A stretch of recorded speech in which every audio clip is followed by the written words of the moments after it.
Umaga na po. Nagigising ko lang din. Alam nyo guys, tingnan nyo sa labas. Ayan, naliwanag na. Ayan po. May electric fan ako dyan sa labas. Actually,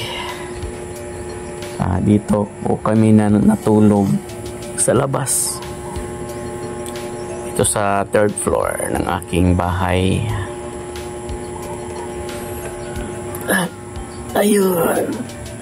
Ayan o, makita nyo. Ayan, nasa labas yan. Dito ako sa ibabaw. Nag-tent lang kami ng anak ko. Ayan, tulog pa siya oh. Tulog pa sa aking baby. Tignan yung paa o nakatanday pa sa akin. Nandyan yung bantay namin sa labas. Aso.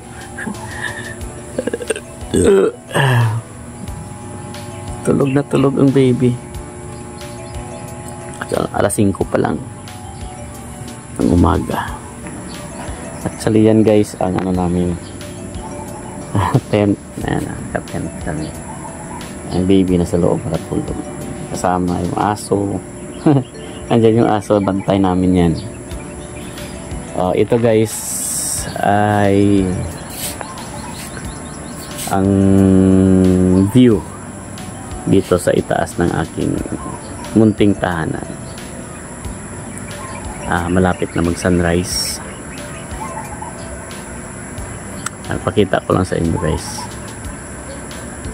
Ayan po. Palayan. Actually yung mga palay ngayon ay nasa ano pa, vegetative stage dito sa paligid.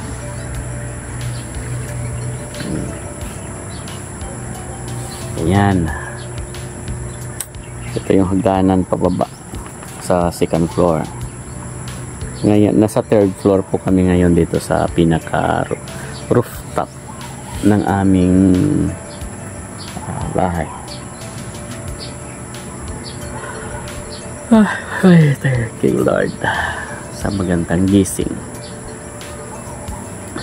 Yung mga kakahuyan na yan, isa sa mga farm natin. Yung palayan na yan. Kaya yung lugar namin ay nasa gitna talaga ng farm.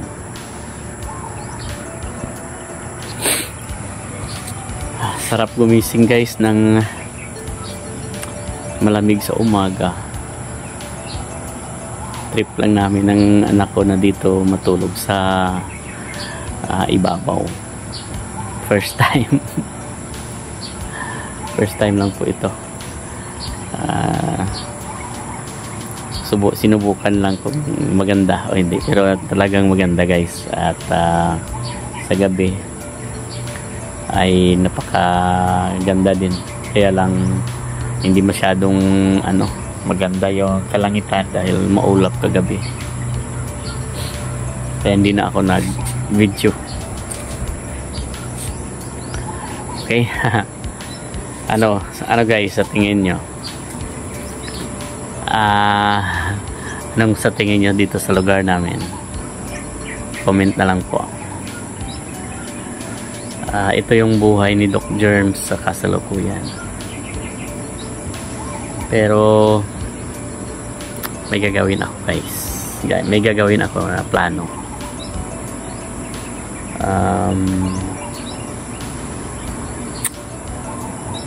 Abangan nyo lang. Aabutin ko po yung inyong mga lugar at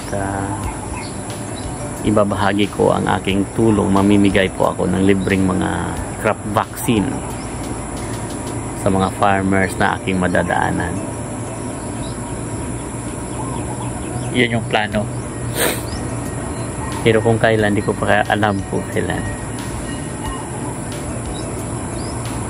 Sige lang, darating tayo dyan. Nakapakaliwanag na sa labas. Okay guys, yan lang muna.